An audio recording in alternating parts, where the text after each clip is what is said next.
अध्याय 6 आत्मसंयम योग. संजय धृतराष्ट्राला सांगतो की हे राजा, श्रीकृष्ण आता जो योग मार्ग सांगणार आहे तो ऐक.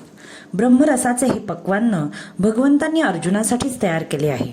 आपले दैव थोर म्हणून आपण पाहुणे म्हणून अर्जुनाची पंगत साधणार आहोत. कोणतेही कष्ट न घेता हे ज्ञानभोजन आज आपणाला मिळणार आहे. यावर धृतराष्ट्र संजयाला म्हणाला, याविषयी तुला कोणी विचारले रे? राजाचे असे बोलणे ऐकून संजयाच्या लक्षात आले की ह्या म्हाताऱ्या धृतराष्ट्राचे चित्त पुत्रप्रीतीने व्यापले आहे. त्यामुळे त्याला ह्या प्रसंगाचे महत्त्व लक्षातच येत नाही. दुसरा कोणी असता तर त्याला अत्यानंद झाला असता. स्वतः संजय मात्र कृष्णार्जुनाचा हा संवाद आपल्याला ऐकायला मिळणार म्हणून अत्यंत आनंदी झाला.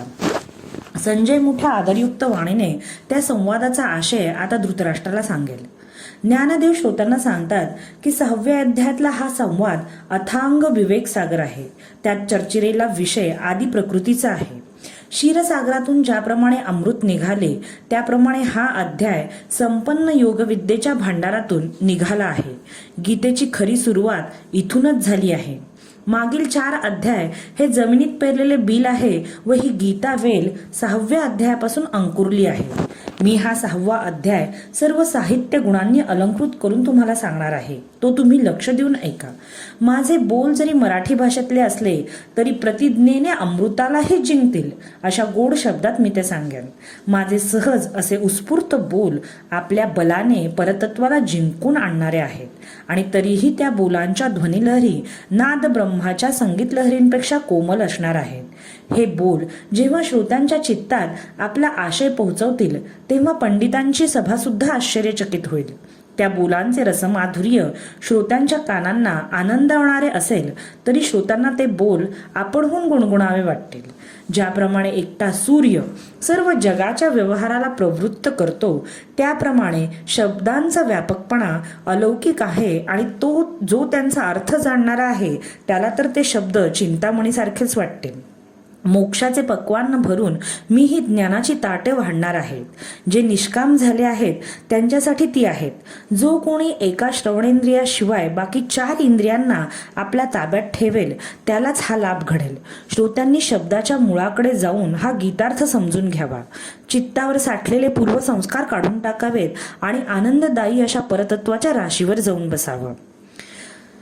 प्राकृत बोलाची महती सांगून झाल्यानंतर ज्ञानेश्वर आपल्या सद्गुरूंची स्तुती करतात. भगवंत अर्जुनाला काय सांगतात हे बुद्धीला कळण्यास अत्यंत अवघड आहे.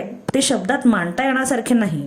पण केवळ आणि केवळ फक्त श्रीगुरूंच्या कृपेमुळेच हे अवघड कार्य मी करीन आणि जे अतिंद्रिय आहे, जे शब्दांच्या आवाक्यात येऊ शकत नाही ते बुद्धीच्या आणि शब्दांच्या आटोक्यात आणीन. श्री निवृत्तनाथ म्हणजे मला एखादा परीस लाभावा तसंच लाभले आहेत आणि त्यामुळे अरूप अशा तत्वाला मी रूपामध्ये आणू शकेन. योग मार्ग म्हणजे काय ते आता श्रीकृष्ण अर्जुनाला सांगतात. ते म्हणतात, पार्था आता चित्त देऊन ऐक.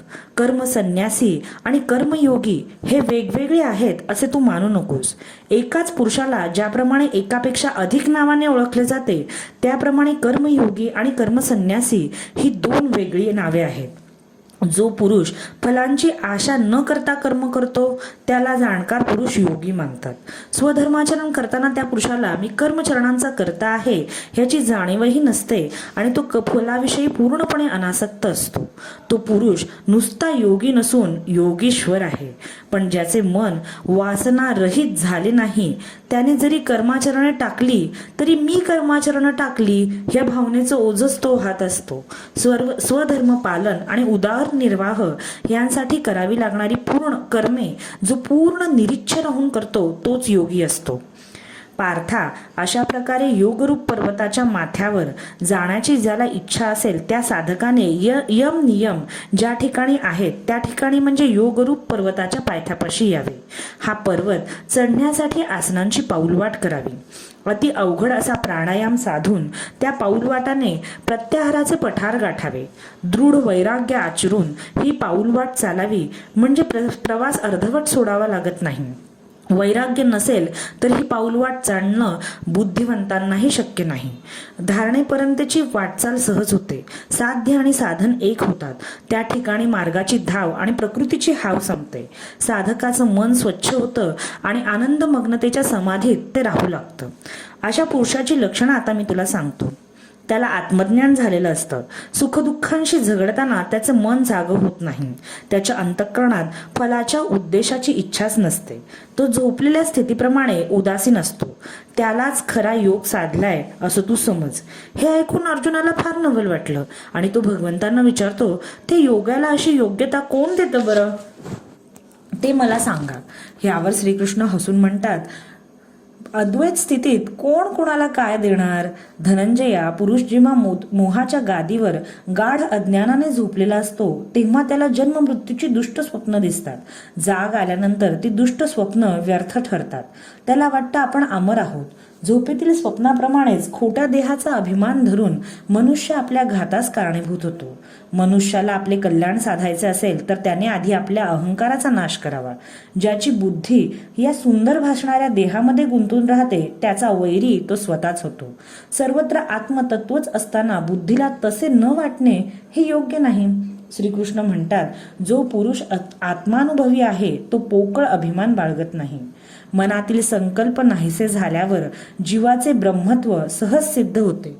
ज्याने सर्व इच्छांचा त्याग करून आपले चित्त स्वच्छ आणि शांत केले आहे त्यालाच परतत्व सापडणार. ज्या वाटेने सूर्य जातो त्या वाटेवरील विश्व प्रकाशित होत जाते. त्याप्रमाणेच जो परमात्म्याला प्राप्त होतो तो परमात्माच असल्यामुळे साक्षात ब्रह्मच आहे. अशा पुरुषाला सुख, दुःख, मान, अपमान ह्यापैकी काहीही प्राप्त झालं तरी तो त्याचा विचार करत नाही. सामान्य माणसाला ज्ञानेंद्रियाने उबगणारे जे विश्व दिसते तसे विश्व आत्मतत्वाची जाण झालेल्या पुरुषाला दिसत नाही. त्याला सर्वत्र ज्ञान चैतन्य जाणवत असते. माती, दगड, सोने हे सारेच एकाच परतत्वाचे आविष्कार आहेत हे ज्ञान त्याला प्राप्त होते आणि तो सर्वांकडे समभावाने पाहू शकतो. शत्रू, मित्र, बांधव, उच्च नीच हे सारे परब्रह्मरूपी सोन्याने झालेले असतात.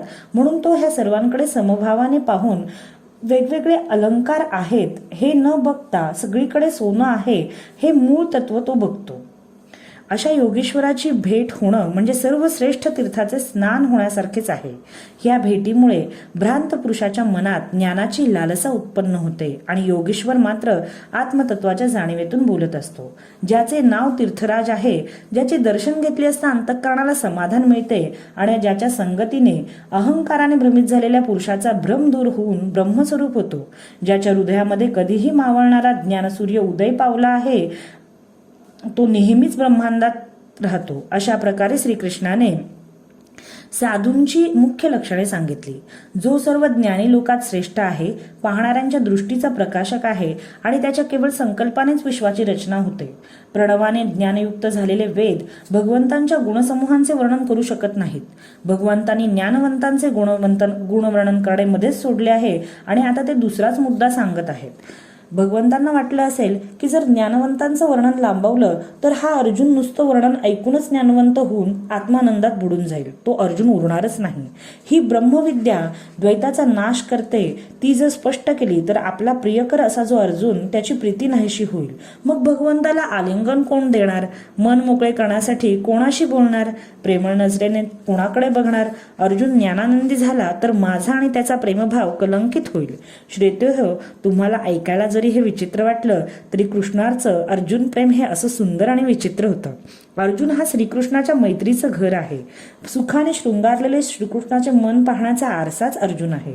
श्रवणापासून आत्मनिवेदनापर्यंत ज्या 9 प्रकारच्या भक्ती आहेत त्यापैकी सख्य ह्या 8व्या भक्तीच्या ठिकाणची अर्जुन ही मुख्य देवता आहे. त्यामुळे अर्जुनाची स्तुती केली तर ती भगवंतांना अधिकच आवडते. अर्जुनाच्या प्रेमापायीच निराकार ब्रह्माने श्रीकृष्णाचा अवतार धारण केलाय. श्रीकृष्णार्जुन प्रेमाच्या वर्णनामुळे श्रोते डोलू लागले आहेत हे ज्ञानदेवांच्या लक्षात आले. श्रोत्यांचं मन काय विचार करत आहे हे ज्ञानेश्वरांना उमगलं. श्रोत्यांना वाटतंय की ज्ञानदेवांचे बोल किती हृदयस्पर्शी आहेत. प्रत्यक्ष नादब्रह्माच्या संगीतापेक्षाही ते कानांना गोड वाटत आहेत. त्यांची ही देशी बोली किती सुंदर आणि नवलाची आहे. ज्ञानदेवांच्या साहित्याच्या आकाशात उगवणारे हे शब्द चांदणे आहेत. या चांदण्यात गीतेतील श्लोकांची कमळं उगवली आहेत. त्या कमळांमधल्या अर्थरूपी मध ओसंडून वाहत आहे. हा अर्थ एवढा प्रभावी आहे की ज्यांना ज्ञानाची आवड नाही त्यांच्या मनामध्येही ज्ञानाची लालसा निर्माण झाली आहे. श्रोत्यांच्या मनातील भावना ज्ञानदेवांना समजल्यानंतर ज्ञानदेव पुढे म्हणाले, श्रोते हो, श्रीकृष्णाला माता देवकीने जन्म दिला, यशोदेने त्याचे पालनपोषण केले. हे जरी खरे असले तरी त्याचा जन्म पांडवांसाठीच झाला असं म्हटलं पाहिजे. ह्या दैववान अर्जुनाला श्रीकृष्णाची सेवा करावी लागली नाही किंवा त्याची विनवणीही करावी लागली नाही, आणि तरीही त्याला श्रीकृष्णाच्या प्रेमाचा लाभ झाला.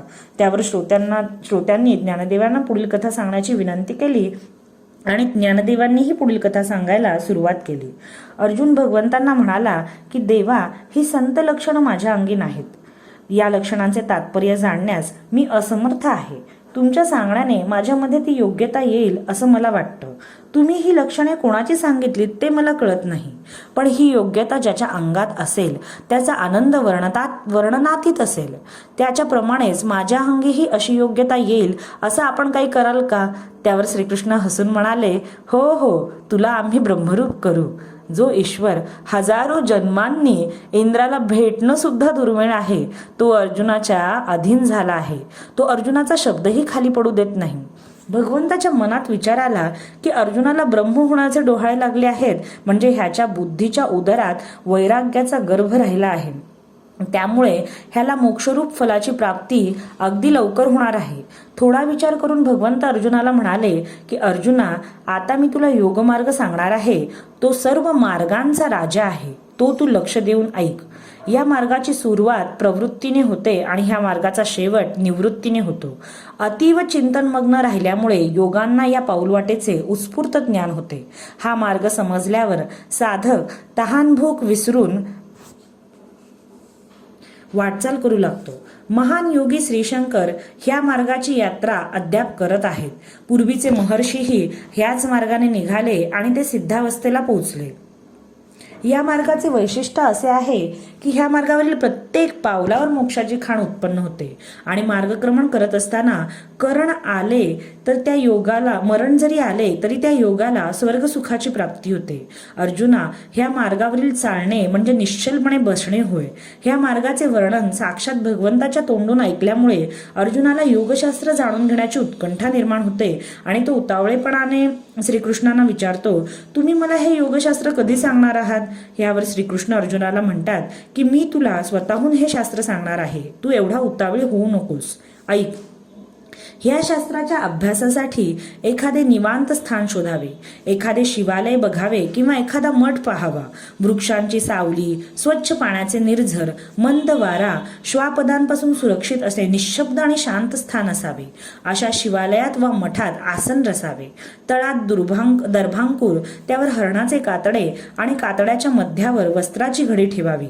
आसनावर बसण्यापूर्वी श्री गुरूंचे स्मरण करावे. त्यामुळे मन आणि बुद्धी यांचं ऐक्य होतं. हे ऐक्य साधल्यावर आसनस्थ व्हावे. आता त्या आसनावर कसे बसावे ते सांगतो. मांड्या एकमेकींपासून शक्य तितक्या दूर ठेवाव्या. वृषण आणि गुदद्वार यांच्यामध्ये 4 बोटे लांब एवढी शिवण असते. दोन्ही बाजूंना 1.5 बोटे अंतर सोडून मध्यभागी उजव्या पायाची टाच जोराने दाबून धरावी आणि डाव्या पायाचा तळवा उजव्या तळव्यावर ठेवावा. शरीराचा सारा भार पायांच्या घोट्यांवर घ्यावा आणि पाठीचा कणा त्या घोट्यांवर ताठ ठेवावा. मग दोन्ही हातांचे तळवे डाव्या पावलावर स्थिर ठेवावेत. ह्या आसनाचे नाव मूळबंध किंवा वज्रासन असे आहे. हे आसन साधल्यावर अपान वायूचा खालचा रस्ता बंद होतो आणि तो आतल्या आत वर जाऊ लागतो. हातांच्या रचनेमुळे खांदे उंचावतात आणि मस्तक दृढ होते. डोळ्यांच्या पापण्या अर्धवट मिटतात. दृष्टी नाकाच्या टोकावर स्थिर होते. हनुवटी हळूहळू खाली जाऊन कंठ दिसेनासा होतो. या मुद्रा स्थितीला जालंधर बंध असे म्हणतात. नंतर पोट मागे ढकलले जाते, बेंबी वर फुगते आणि हृदयकोश अंतर्यामी पसरतो. यावेळी गुदद्वाराच्या भागावर आणि बेंबीच्या खालच्या भागामध्ये जी मुद्रा स्थिती तयार होते तिला ओढियाण बंद असे म्हणतात. अशा रीतीने शरीराच्या बाहेरील भागांपासून अभ्यासाला सुरुवात करावी. ही मुद्रा स्थिती साधल्यावर मन निश्चल होते. तहानभूक ह्या पीडा नाहीशा होतात. मूळ बंधामुळे मागे फिरलेला अपान वायू लहानपणापासून पोटात साठलेली घाण रिचवतो. हे कार्य सुरू असताना पृथ्वी तत्व आणि जलतत्व यांचे ऐक्य साधण्याचे काम देहामध्ये सुरू असते. त्यामुळे साधकाला व्याधी त्रास देतात, पण त्याने घाबरून जाऊ नये. अपान वायूच त्या व्याधींना दूर करतो. शरीर वज्रासन स्थितीमध्ये असल्यामुळे शरीरात उष्णता निर्माण होऊ लागते. त्यामुळे 3.5 वेढे घालून झोपी गेलेली कुंडलिनी जागी होऊ लागते. ही अतिशय तेजस्वी असते. केशराने स्नान केलेल्या पिवळ्या नागिणीप्रमाणे ती असते. झोपेतून जागी झालेली ती नागिण खूप दिवसांपासून भुकेलेली असल्यामुळे ती जरा चिडलेलीच असते. आपली भूक शमवण्यासाठी ती देहाचे मांसल भाग खाते आणि 7ही धातूंचे प्राशन करून आपली तहान भागवते. हे सारे करताना ती नागिण आधार चक्रावरील आपले स्थान सोडत नाही. ह्या स्थितीला पोहोचल्यानंतर प्राण आणि अपान हे वायू एक होऊ पाहतात, पण कुंडलिनी तसे होऊ देत नाही. जड आणि जलतत्वे खाऊन टाकल्यावर कुंडलिनी तृप्त होते आणि ढेकरा देऊ लागते. त्या ढेकरातून विष बाहेर पडते. त्यामुळे साधकाची अक्षम झालेली इंद्रिये पुन्हा शक्ती धारण करू लागतात. संतुष्ट झालेली कुंडलिनी सुषुम्नेच्या तोंडापाशी येते. यावेळी योग्याचा श्वासोच्छ्वास अगदी मंद झालेला असतो. देहाची चैतन्य शक्ती कुंडलिनी बरोबर सुषुम्नेत प्रवेश करते. भ्रुकुटी चक्रामध्ये जे चंद्रामृताचे तळे असते त्याला धक्का बसून ती वाकडे होते आणि त्यातील अमृत कुंडलिनीच्या मुखामध्ये पडू लागते. अस्थिपंजर झालेला योग्याचा देह तेजपुंज होऊ लागतो आणि त्याची कांती केशरासारखी होते. अशा वेळी यमसुद्धा त्या योगीला घाबरतो. त्यावेळी वृद्धत्व मागं फिरतं आणि तारुण्य निघून जातं आणि गेलेली बाल्यावस्था पुन्हा प्राप्त होते. योग्याचा देह सोन्यासारखा दिसत असला तरी तो वायूचाच उरलेला असल्यामुळे तरल होतो. त्यावेळी सर्व सिद्धी त्याच्या सेवेला हजर होतात, पण योग्याला त्या सिद्धींची किंमत नसते. त्याच वेळी प्राणचैतन्याला हाताशी धरून कुंडलिनी सुषुम्नेच्या मार्गाने वर चढत असते. योग्याला अनाहत ध्वनी ऐकायला येतो आणि सहस्रार कमळ फुलू लागतं. त्या कमळामध्ये शिवतत्व असतं. हृदयाकाशात असलेली ही कुंडलिनी आपली तेजाची सामग्री त्या शिवतत्वाला अर्पण करते आणि मग ती प्राणमय चैतन्य रूपात उरते. ह्या स्थितीला योग्याला स्वतःचं काही उरतच नाही. ज्ञानेश्वर महाराज म्हणतात, देहाला येऊन देह हेच साधन वापरून पुन्हा देह धारणच करावा लागणार नाही, असा हा नागपंथी योग आहे आणि भगवंतांना तोच सांगायचा आहे. तो मी अधिक विस्ताराने इथं सांगितला. भगवंत म्हणतात, आता हा योगी आकाशगामी होतो. तो पाण्यावरूनही चालू शकतो. वायुतत्व झालेला योगी वायूच्या धर्माप्रमाणे आकाश तत्वाशी आता एकरूप होऊ लागतो. कारण जगदंबा कुंडलिनी प्रणवाच्या पाठीवर पाय देऊन ब्रह्मस्थानी असलेल्या शिवतत्वाला आलिंगन द्यायला सिद्ध होऊ लागते. तिने आलिंगन दिल्यावर तो योगी परब्रह्मरूप होतो. तो योगी जीवशिव ऐक्य साधतो. ते ह्या ऐक्याचे वर्णन शब्दातीत आहे. हे ऐक्य अनुभवता येते आणि हा अनुभव घेणाऱ्याला सिद्ध म्हणतात. ह्या परब्रह्मापासूनच महाभूते निर्माण होतात. ते परब्रह्म मीच आहे. भक्तांच्या प्रीतीसाठी आणि त्यांच्या रक्षणासाठी मी येथूनच मानवी अवतार धारण करत असतो. जे पुरुष मी वर सांगितलेल्या मार्गाने वाटचाल करतात ते शेवटी माझ्याच ठिकाणी येऊन पोचतात. यावर अर्जुन कृष्णाला म्हणाला, त्याच्या मनातील काही शंका आहेत त्या विचारतो. तो म्हणतो की देवा, तुम्ही जे सांगता त्याचे मला आकलन होत आहे, पण हा मार्ग समजला म्हणजे साधना जमेलच असं नाही. ही साधना कोणी करावी, त्याची योग्यता काय, ते आता मला समजावून सांगा. अर्जुना, योग्यता असल्यापासून या जगात कुठलीही गोष्ट मिळत नाही असे सांगून साधक कसा असावा ते कृष्ण सांगू लागतात. तो खरा विरक्त आहे आणि ज्याने आपल्या देहाला यमनियमांनी बांधून ठेवले आहे तोच या मार्गाचा अधिकारी आहे. उचित आहार घेणारा, जागरण न करणारा, अति झोप न घेणारा, माफक बोलणारा, आवेशाने न चालणारा असा जो असेल त्याला हा अधिकार आहे. अशा आचरणामुळे धातू साम्य राहते आणि देह आनंदी राहतो. असे आचरण करणे हाही एक योगच आहे. ह्याच्या अभ्यासानेही आत्मलाभ होतो. जो दैववान पुरुष असे आचरण ठेवू शकतो त्यालाही अंतिम मोक्ष लागतो. अर्जुना, तू अशी साधना करायला घाबरतो आहेस का? पुरुषाची इंद्रिये ह्या अभ्यासाचा बागुलबुवा करतात, पण अंती कल्याण करणारी गोष्ट ही पहिल्यांदा अवघड आणि त्रासदायक जरी वाटत असली तरी या योग साधनेसारखी दुसरी सोपी साधना नाही. त्यासाठी तुला चित्तात दृढ धैर्य धारण करावे लागेल. हे करताना इंद्रिय तुला विरोध करतील, पण चित्त एकदा बाह्य वस्तूंवरून अंतरात वळल्यानंतर आपणच आत्मतत्व आहोत ह्याचा तुला अनुभव येईल. पुढे पुढे चित्त देहभावाच्या पलीकडे जाईल. मग ह्या चित्ताला बाह्य जगातून होणारी कोणतीही घटना दुःखी किंवा सुखी करू शकत नाही. अशा पुरुषाची मनोबुद्धी शांत होऊन आत्मभवनात राहते. परब्रह्म प्राप्तीचा आणखी एक सोपा मार्ग आहे. साधकाने आपला असा एक निश्चय करावा. एकदा केलेला निश्चय कधीही टाळू नये. ह्या उपायाने चित्त स्थिर होते आणि ते स्थिर होत नाही असे दिसले तर ते जिकडे जात असेल तिकडून त्याला जबरदस्तीने हाकलावे. चित्तामागे इंद्रियांना जाऊ देऊ नये. चित्त जेथे जाईल तेथून निश्चयाने त्याला परत घेऊन यावे आणि मग ते लगेच स्थिर होईल. त्यानंतर ते हळूहळू आत्मसुख अनुभवू लागेल.